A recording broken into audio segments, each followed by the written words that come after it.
안녕하세요. 메리 피에스마스. 만나면 즐거운 메리성형외과 홍성택 원장입니다. 사람들이 성형을 생각하게 되는 이유들이 여러 가지가 있지만 그중 일부는 주변 사람들의 영향도 굉장히 크죠. 나랑 별반 차이 없던 친구가 방학 지나고 나서 코가 굉장히 예뻐져서 왔다. 이러면 그날부터 나도 성형을 해보면 어떨까? 내 코도 그렇게 예뻐질 수 있을까? 걔가 어느 병원에서 했더라? 연예인은 누구랑 똑같이 해달라고 하면 좋을까? 하는 수많은 생각들이 나를 지배하게 됩니다. 그런데 그 전에 여러분들 내 코가 성형이 잘 될 코인지 안 될 코인지 알아보고 가셔야 하지 않을까요? 전에 영상으로 코 성형할 때 고려해야 될 여러 가지 비율, 조건, 이상적인 모양 등 여러 가지를 말씀드렸지만 오늘은 1타 강사처럼 거두절미하고 핵심만 말씀드리겠습니다. 그럼 같이 가보실까요?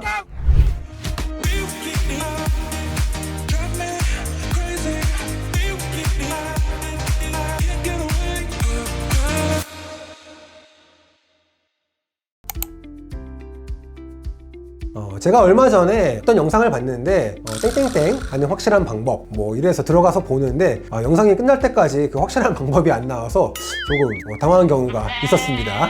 그래서 성형이 잘 받는 잘 될 코의 조건부터 바로 말씀드릴게요. 1번은 피부입니다. 뒤에 말씀드릴 모든 조건보다 가장 중요하며 첫 번째가 피부입니다. 연골이 없으면 다른 연골을 이용하면 되고 콧대가 낮으면 실리콘 등의 보형물을 사용하면 되지만 피부는 대체제가 없습니다. 제가 환자분들한테 상담하면서 반농담식으로 코를 피노키오처럼 높게 세울 수 있다고 말씀을 드려요. 그러나 그렇게 높아진 코를 덮을 수 있는 피부가 없다는 것이 문제라고 말씀드립니다. 피부의 양도 문제지만 두께도 문제가 됩니다. 어떤 물건을 포장한다고 가정을 해볼까요? 그러면 물건은 뼈나 연골, 포장지는 피부에 비유할 수가 있게 되는데 얇은 포장지로 물건을 감싼다면 물건의 모양이 잘 드러나겠지만 반대로 두꺼운 포장지는 안의 내용물을 전혀 알 수가 없겠죠. 따라서 말랑말랑하고 잘 드러나는 피부는 연골이나 실리콘 등으로 잘 만들어 놓은 뼈대를 좀 더 확실하게 보여주게 됩니다. 반대로 블랙헤드가 있고 모공이 넓으며 단단하고 두꺼운 피부는 피부만 강조돼 보이기 때문에 모양이 잘 나오기가 어렵습니다. 그렇다고 반대로 무조건 얇은 피부가 좋은 건 아닙니다. 피부가 얇으면 보형물이나 연골이 비쳐 보일 수 있기 때문에 역시 한계가 있을 수 있거든요. 그래도 두 가지를 놓고 둘 중에 하나를 선택해야 한다면 두꺼운 피부보다는 얇은 피부가 그나마 낫습니다. 보형물이나 연골 위로 진피를 삽입해서 비쳐 보이는 걸 방지할 수 있거든요. 꿀팁을 가진 당신, 코성형 시 대박 날 수 있습니다. 두 번째는 연골입니다. 코끝의 모양을 좌우하는 연골이 잘 발달되어 있는 분들이 코성형 시 대박날 확률이 높습니다. 콧대 부분은 보통 실리콘 등의 인공 보형물로 어느 정도 커버가 가능하지만 코끝의 모양은 코뼈 아래에 있는 날개 연골의 모양에 따라 달라지게 되는데요. 늑연골, 귀연골 등 연골 이식을 아무리 하더라도 본인의 날개 연골로 모양을 만드는 것보다는 한계가 있기 때문입니다. 코끝이 낮고 퍼져 있더라도 연골이 잘 발달되어 있으면 당신은 코성형 대박날 수 있습니다. 다음은 콧구멍입니다. 연골과 이어지는 이야기일 수도 있는데 연골이 충분히 있건 없건 콧구멍의 모양에 따라서 코성형이 달라질 수 있습니다. 예를 들어 가수 헬리씨 같은 하트 모양의 콧구멍, 아니면 콧날개 탯줄이 보이는 용코처럼 특이한 콧구멍 모양을 가지신 분들은 비공 내리기 같은 수술을 받더라도 모양 변화에 한계가 있을 수가 있습니다. 대칭적이고 동그란 콧구멍의 모양을 가지고 있다면 역시 코성형 대박 가능합니다. 자, 이제 마지막으로 코의 모양입니다. 당연한 얘기를 하고 있어 라고 생각하실 수도 있는데 들어보시면 그렇구나 하고 생각하실 거예요.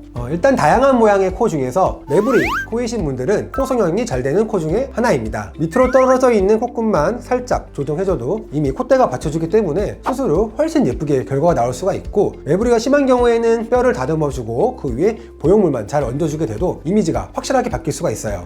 그리고 작은 코의 경우는 재료를 계속 추가해야 되지만 큰 코는 불필요한 부분을 다듬고 제거해도 되고 필요하면 재료를 더 추가해도 됩니다. 이렇게 선택의 폭이 넓기 때문에 결과가 좋은 경우가 많습니다. 따라서 얼굴에 비해 코가 크다고 하시는 분들은 수술을 하게 되면 괜찮아질 코가 될 가능성이 높으니까 안심하셔도 될 것 같습니다. 그 외에도 코뼈가 휘었거나 다쳐서 울퉁불퉁 해드신 분들도 있으실 텐데요. 피부나 연골에 비해서 코뼈는 교정이 가능한 부분이 많아서 오히려 확실한 전후 차이를 보실 수 있습니다. 오히려 대박 기회입니다.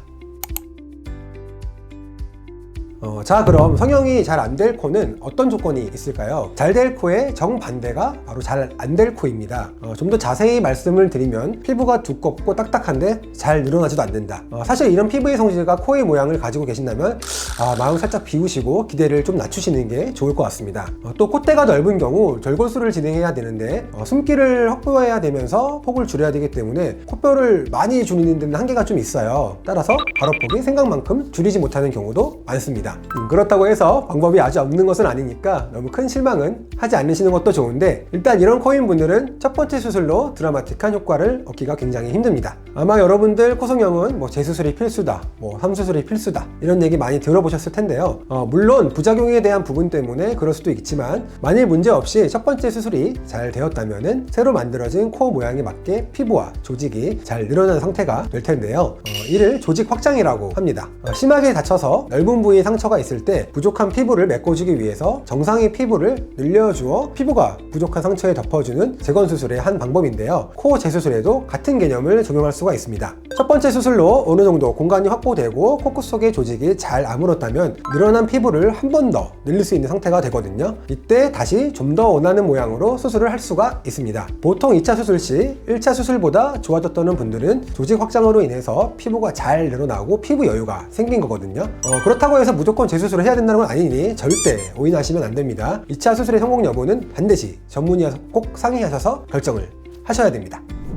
오늘은 코성형이 잘 될 또는 안 될 코의 조건에 대해서 알아보았는데요. 사실 이런 부분은 집에서 본인 스스로 판단하기는 살짝 어렵지 않나 하는 생각도 듭니다. 그리고 코성형이 잘 안 될 코라고 해서 방법이 아예 없는 게 아니기 때문에 질에 너무 겁을 내시거나 반대로 너무 마음 놓고 있지 마시고 직접적으로 전문가가 해주는 판단에 근거해서 결론을 내시는 것이 좋겠습니다. 또 수술하는 의사 입장에서 어느 병원이 안 된다 하더라도 또 저희가 가능할 수도 있고 하니까 병원은 다양한 곳을 방문하셔서 다방면으로 조언을 얻으시는 것을 권해드립니다. 그럼 긴 영상 봐주셔서 감사드리고 저는 또 어떤 이야기를 들려드릴까 고민해서 재미있는 내용으로 돌아올 수 있도록 하겠습니다. 감사합니다. 안녕.